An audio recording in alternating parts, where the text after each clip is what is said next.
क्या रहमान डकैत के बड़े बेटे नईम को वाकई में हमजा ने मारा है? इसको लेकर सोशल मीडिया पे काफी क्रेजी थ्योरी चल रही है, लेकिन इस वीडियो में मैं प्रूफ के साथ ये क्लियर करूंगा कि हमजा ने नईम को मारा है या फिर नहीं, क्योंकि इसके प्रूफ डायरेक्टर ने मूवी में ही दिए हैं, बस किसी ने नोटिस नहीं किए, लेकिन मैंने कर ली। अब नोटिस तो किसी ने ये भी नहीं किया कि रहमान डकैत की मौत के वक्त भी हमजा ने वही टेक्निक का यूज किया जो कि उसने रहमान के बड़े बेटे के मरते वक्त किया था, और ना ही किसी ने ये नोटिस किया कि रहमान डकैत के पार्ट 2 में होने का हिंट भी डायरेक्टर ने पार्ट 1 में ही दिया था। एक्चुअली में डायरेक्टर ने इसके लिए एक पूरा स्पेशल सीन ही मूवी में रखा है। क्या हुआ, ये सब कुछ सुन के शौक लगा क्या? अबे ये तो बस ट्रेलर है, क्योंकि मूवी में मैंने ऐसी डिटेल ढूंढ के निकाली है जो यूट्यूब पे तुम्हें कहीं और नहीं मिलने वाली। लेकिन हर बार की तरह डिटेल्स ढूंढने के चक्कर में मुझे कुछ मिस्टेक्स भी मिली है, और तुम जानते हो मैं ट्रेंड के चक्कर में तुमसे गद्दारी नहीं कर सकता। तो हिडन डिटेल्स से लेकर मिस्टेक तक, और हमजा के बच्चे को मारने वाली वाइल्ड थ्योरी से लेकर रहमान डकैत के पार्ट 2 में वापस आने तक, सब पर आराम से बात करेंगे। तुम बस सिंगल होने की टेंशन को छोड़ के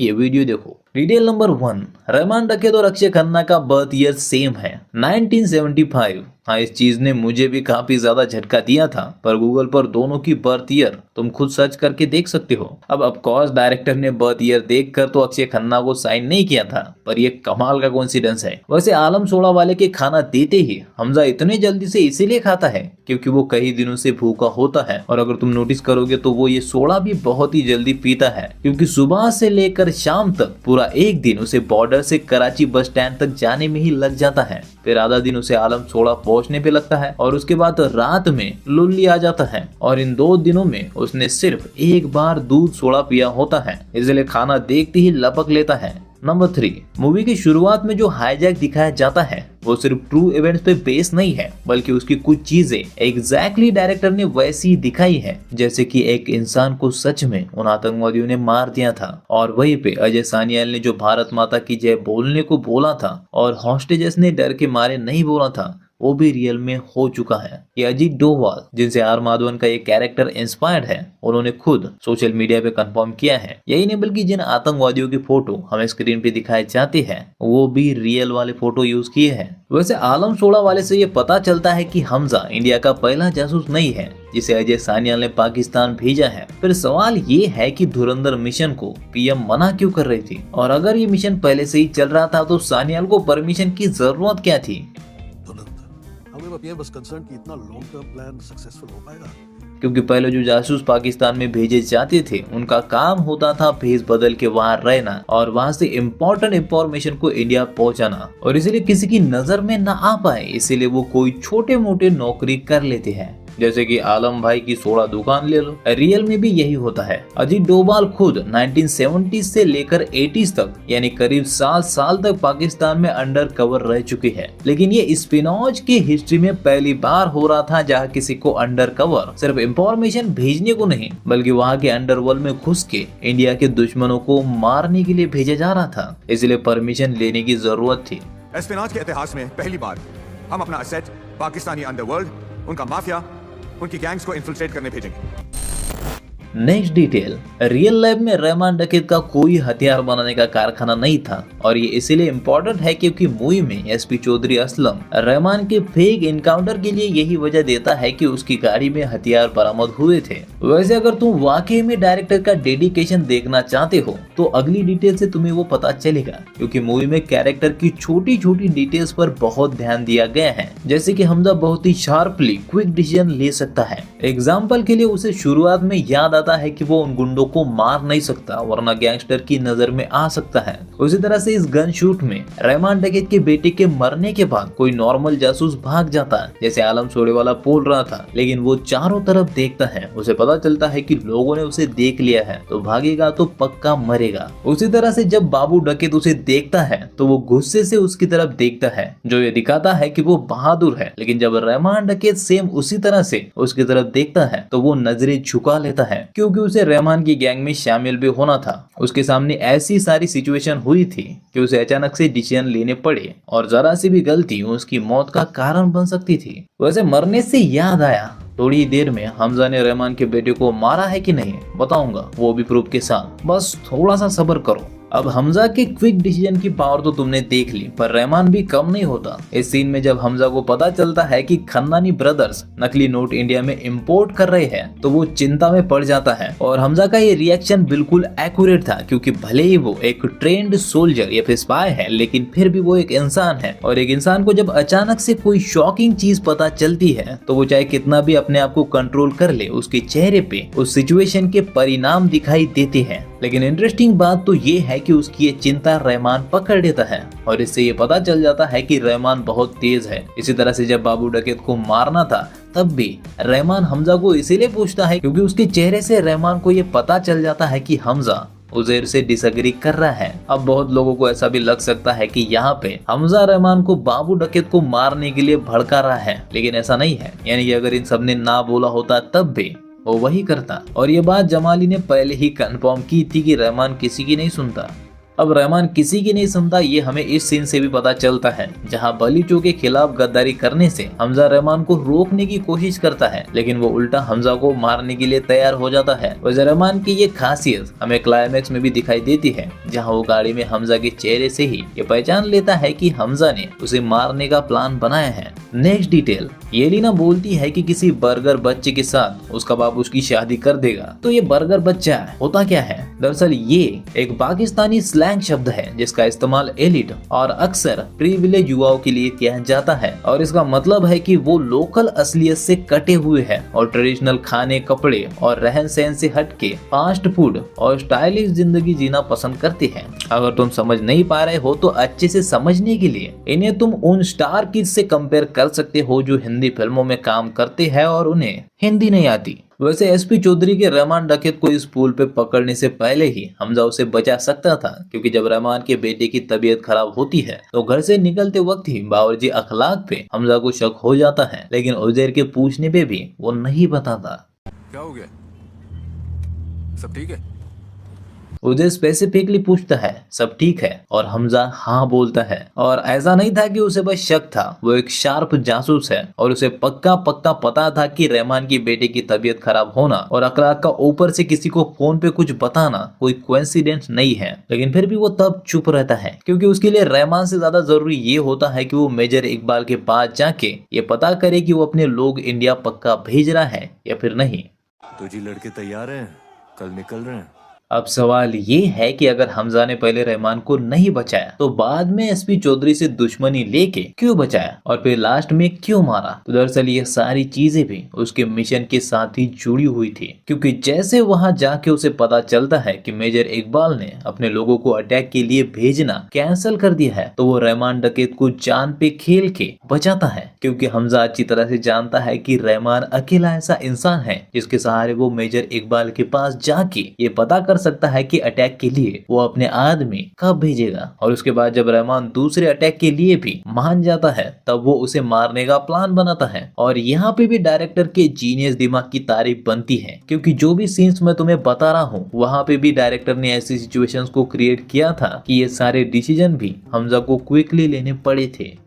वाह, इसको अभी का अभी आईएएस घोषित कर दो। चलो इतनी डिटेल और तारीफ के बाद एक मिस्टेक तो तुम पचा ही लोगे, और इसके बाद रहमान की वापसी पे बात करेंगे। तो जैसे एनिमल में पुलिस की प्रॉब्लम थी, यहाँ सिक्योरिटी गार्ड की है। तुमने नोटिस किया होगा कि हमजा बड़े ही आराम से एक टिपिकल बॉलीवुड हीरो की तरह हीरोइन को मिलने के लिए उसकी खिड़की से अंदर आ जाता है और उसके बाप के देखने पे वापस भी चला जाता है। सेम उसी तरह से जब वो एलिना को पहली बार उसके घर छोड़ता है तो उसके घर का गेट ऐसे खुलता है जैसे कि वो सदियों से बंद पड़ा है, मतलब कि अंदर जैसे कोई रहता ही ना हो। और अगर तुम अंदर एलिना को जाते हुए देखोगे तो आसपास तुम्हें कोई भी गार्ड नहीं दिखता, जबकि टेक्निकली तो जमाली के इतने बड़े पॉलिटिशियन होने की वजह से उनके घर में टाइट सिक्योरिटी होनी चाहिए थी। चलो टाइट ना सही, लेकिन एक चौकीदार का बजट तो था ही ना। खैर मिस्टेक के बाद चलो अब रहमान डकैत की वापसी पे बात करते हैं। और सबसे पहले मैं तुम्हें याद दिला दूं कि ये मूवी एक ही पार्ट में बनने वाली थी और उसके हिसाब से रहमान मूवी के बीच में ही मर जाता। यानी कि इनिशियली इन लोगों ने रहमान के वापसी का कोई प्लान तब नहीं बनाया था, लेकिन फिर रहमान के अचानक से हिट होने के बाद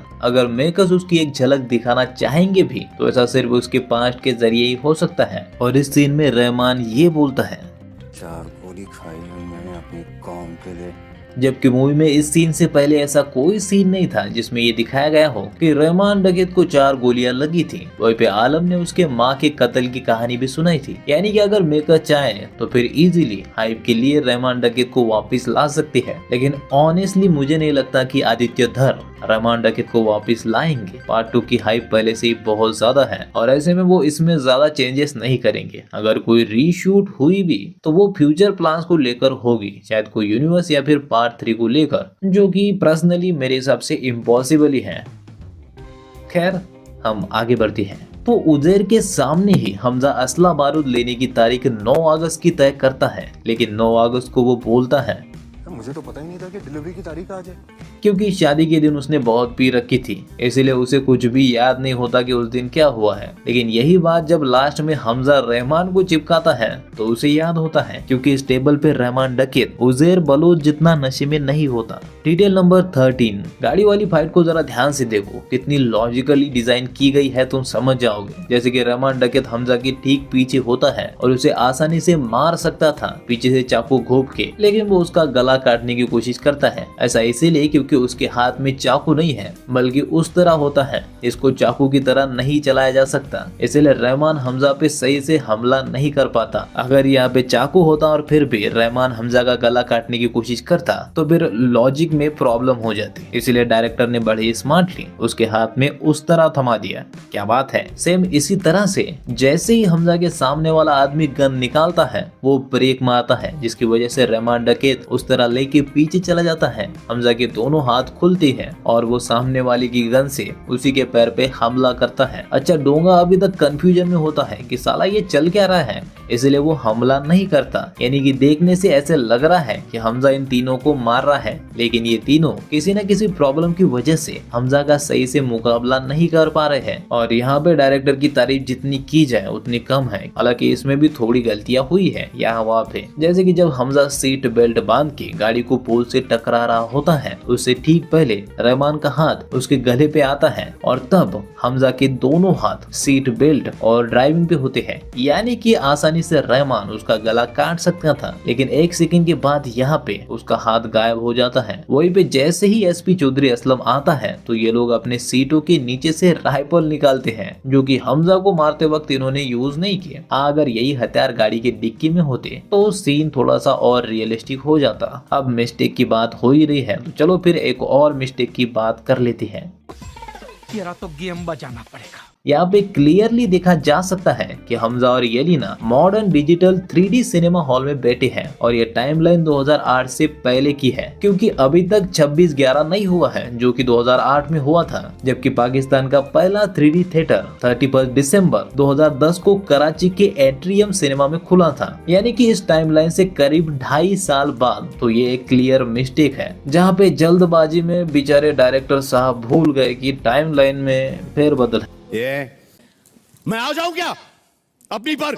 चौधरी असलम और रहमान जब लड़ती है तो रहमान एसपी को धोता है, वो भी बहुत धोता है, और उसके बाद हमजा को भी सेम तरह से धोता है। और ये मैं पहले भी कह चुका हूँ कि अक्षय खन्ना फिजिकली संजय दत्त और रणवीर सिंह को नहीं मार सकती, लेकिन क्लाइमैक्स को पावरफुल बनाने के लिए विलन का हीरो को तगड़ी टक्कर देना जरूरी होता है। तो अब यहाँ पे तुम डायरेक्टर की चालाकी को देखो। उन्होंने पहले तो फाइट को लॉजिकल दिखाने के लिए रहमान के हाथ में लकड़ी और पत्थर दिया और एसपी को निहत्था रखा। दूसरा, उन्होंने लास्ट में ये भी बताया कि हमजा को रहमान डकैत को हॉस्पिटल तक जिंदा ले जाना था, इसलिए एसपी और हमजा दोनों रहमान को बस घायल करने के पर्पज से मार रहे थे, जबकि रहमान डकैत अपने पूरे पोटेंशियल का यूज करते हुए उन दोनों को जान से मारने की कोशिश कर रहा था।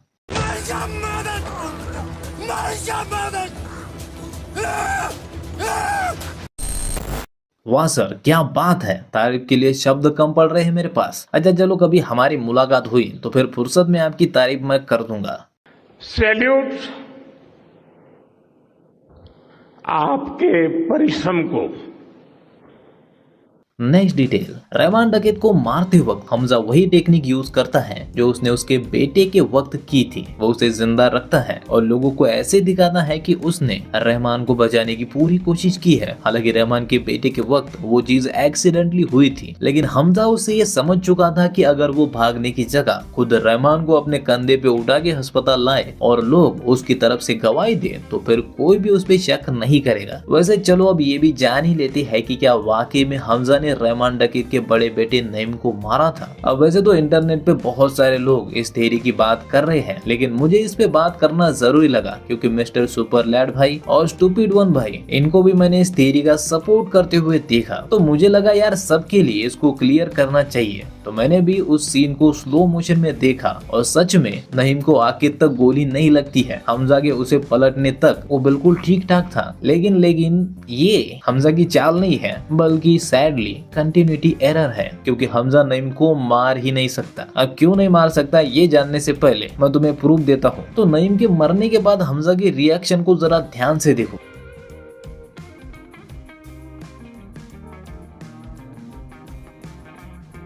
वहीं पे उसके रिएक्शन के बाद आलम भाई आते हैं और उसे बोलते हैं कि भाग जा, क्योंकि उनका प्लान फेल हो गया है और अब आगे क्या करना है उनको नहीं पता। तो आलम भाई हड़बड़ा जाते हैं, पर जैसा कि मैंने तुम्हें बताया हमजा क्विक डिसीजन लेने में माहिर है। तो वो अपने आसपास देखता है और उसे पता चलता है कि लोगों ने उनको देख लिया है और खुद रहमान का छोटा बेटा भी उनका मुंह बोला गवाह बन चुका है। तो अगर वो भागा तो बलोचों की हिट लिस्ट में आ जाएगा, इसलिए वो नईम को अस्पताल ले जाता है। अब ये तो हो गई प्रूफ की बात, लेकिन वैसे भी हमजा किसी भी बेगुनाह को नहीं मार सकता, खास करके औरतें और बच्चों को। और इसके कई सारे रीजन हैं जिन पे एक डिटेल वीडियो बन सकती है, लेकिन मैं तुम्हें सिनेमा में एक रूल है उसके बारे में बताता हूँ जिसे मॉरल इवेंट हॉरिजॉन कहते हैं, जहाँ पे आपका प्रोटैगोनिस्ट चाहे जितना भी बुरा हो, ऑडियंस से उसे कनेक्ट करने के लिए आपको उसकी एक मॉरल लाइन बनानी पड़ती है जिसके आगे वो नहीं जा सकता, क्योंकि अगर वो गया तो वो हीरो रहता ही नहीं। और जिस टाइम पे वो उस लाइन को क्रॉस करेगा ऑडियंस उससे सहानुभूति दिखाना बंद कर देगी। हमजा को भी अगर तुम देखोगे तो शैतानों के बीच रह के भी वो सिर्फ एक शैतान नहीं है, और उसकी एक लव स्टोरी है और एक बैक स्टोरी भी है, ताकि ऑडियंस उसे एविल ना समझ ले। और ये बात आदित्य धर अच्छी तरह से जानते थे कि वो किस वर्ल्ड में अपने हीरो को डाल रहे थे, इसलिए उन्होंने भी हमजा को उस मॉरल लाइन को क्रॉस करने से रोक रखा है। और वो भी ऑडियंस को समय समय पे ऐसे सीन दिखा रहे थे जिससे कि ऑडियंस ये सबकॉन्शियसली फील करती रहे कि हमजा डेविल नहीं है बल्कि एक नॉर्मल इंसान है जिसके अपने इमोशंस है, अपनी फीलिंग्स है और अपने डर भी है। एग्जाम्पल के लिए अपने फायदे के लिए हमजा एक 19 साल की लड़की को फंसाता है, लेकिन इसी चीज पे सवाल ना उठाए जाए इसीलिए डायरेक्टर ने ये सीन रखा है।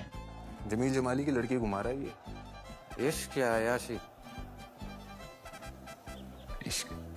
उससे भी पहले उसे यहाँ पे खाना खाते हुए भी रोते हुए दिखाया जाता है। वहीं पे जब 26 कैरा का अटैक होता है तो ह्यूमनली उसे बहुत बड़ा सदमा लगता है। चलो ये तो उसका अपना देश होता है, लेकिन जब शिरानी इस सीन में उसे बताता है कि ऐसा ने स्कूल के पानी में जहर मिला है, तब उसका रिएक्शन देखो। कल ISI वालों ने स्कूल के पानी में जहर मिला दिया। और मैं तुमको बता दूं कि ये सीन डायरेक्टर ने हमजा को लेकर जानबूझ के डाले हैं ताकि वो ऑडियंस को बता सके कि हमजा कोई डेविल नहीं है, बल्कि वो एक वेल ट्रेंड स्पाई होने के बावजूद भी एक इंसान है जिसकी इंसानियत को लेकर अपने रूल्स हैं। उसे प्यार होता है भले वो मिशन पे क्यों ना हो, और इसी तरह से बच्चे चाहे कहीं के भी मरे या फिर कहीं के भी लोग क्यों ना मरे, हमजा को उससे तकलीफ होती है। और इसलिए भाई लोग वो अपने मकसद के लिए नईम को मार नहीं सकता, क्योंकि फिर वो भी इन सब की तरह हो जाएगा। तो मैंने तुम्हें प्रूफ भी दे दिया और मॉरल इवेंट हॉरिजॉन के बारे में भी बता दिया। अगर फिर भी कोई डाउट हो तो कमेंट बॉक्स खुला है। और हाँ, मूवी की रिलीज के बाद से ही तुम मुझे इसका सिनेमैटिक ब्रेकडाउन मांग रहे हो, तो बहुत जल्दी उस पे वीडियो आने वाली है। जल्दी का मतलब तुम जानते हो, मुझे कम से कम 15 दिन लग ही जाएंगे। और इसलिए अगर मिस नहीं करना चाहते हो तो सब्सक्राइब कर लेना और नोटिफिकेशन को ऑल पे सेट कर लेना। Bye bye.